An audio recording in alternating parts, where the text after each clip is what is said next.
Le 3 août dernier, des moisissures ont été découvertes dans une des chambres d'accueil du service néonatal de Saint-Dizier, engendrant temporairement sa fermeture.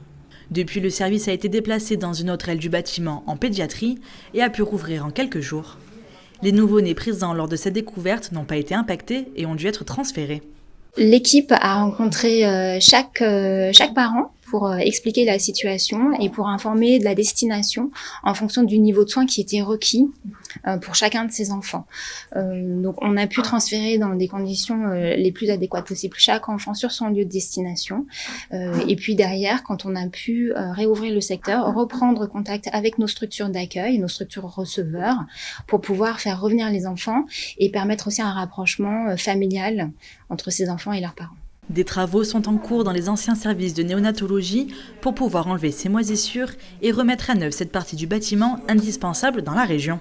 Nous sommes tous mobilisés au sein de l'établissement comme au niveau de l'ARS pour rouvrir ce service indispensable en proximité à la population. Nous sommes le seul service de néonatologie dans le Pentagone, Reims, Metz, Nancy, Dijon 3. Tous ensemble, nous avons cherché une solution et ce qui habituellement met entre 8 et 12 mois a été fait ici en une semaine. Avec l'arrivée d'épidémies hivernales comme la bronchiolite, les travaux devraient durer quelques mois pour que les services néonataux récupèrent leur lieu de travail habituel.